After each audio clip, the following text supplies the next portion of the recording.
Health-wise, the World Health Organization has identified schizophrenia as one of the 10 most debilitating diseases and one of the most misunderstood.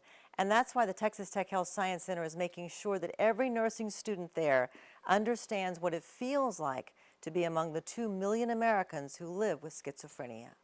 We all think we know what schizophrenia is by watching movies.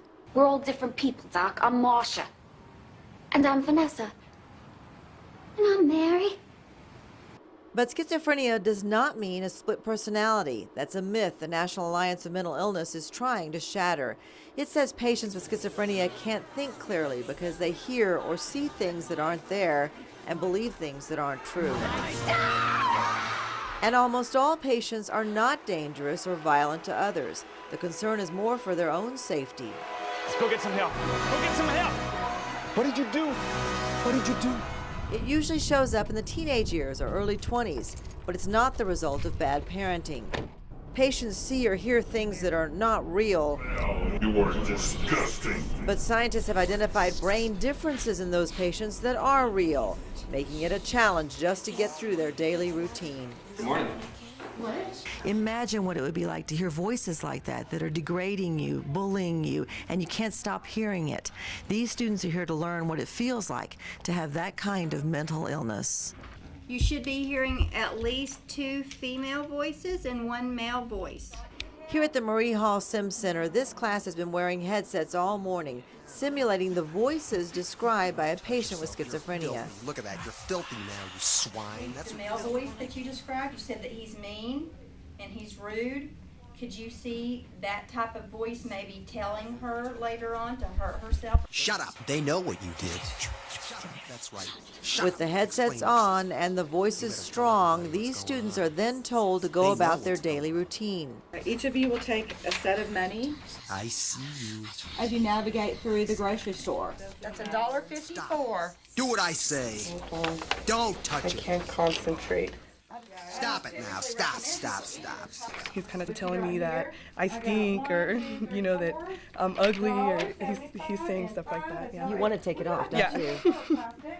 Yeah, it's very disturbing. Other students are assigned simple tasks, like lining up these sticks. What? Don't touch it. Don't touch it. There's a man and he tells you to stop and he's yelling at you.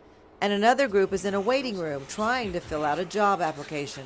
Kelsey is called first. Kelsey, you come with me, please. It's just as it would be for anyone trying to get a job, but with voices in her head, Kelsey struggles to answer simple questions. What day of the week is it? It's not funny. Thursday, It's sick. And what year? Stop. Do what I say. 2011. It was annoying because like I couldn't really focus on him because there was somebody yelling at me in my head. The students then meet together again to compare notes and the lesson learned. That I can't really listen to my own thoughts because the voices are louder than the thoughts that I'm having, and it makes me feel like I would go crazy if I had to listen to this all day. And that's what makes the Marie Hall Sim Center so effective for these students as a training ground for what they will experience as nurses. It allows them to be empathetic and compassionate for their clients that they will see in the mental institution. One of the joys of working with mentally ill patients is to be able to talk to them and bring about real changes in their life. And we can do that. We have the powers to do that as nurses. May is Mental Health Awareness Month, and the hope is that if you suffer from a mental illness, you will seek help. Because, Abner, even though there is no cure, Dr. Little says with the right treatment and, of course, understanding, it can be controlled. You know, Karen, that was really interesting because I always thought they had a feeling, but they actually hear the voices. It's hearing things that aren't there and seeing things that aren't there, and it's just miserable. If you wear those headsets, you really understand how difficult it is to cope with daily life. It was eye-opening. Thank you, Karen.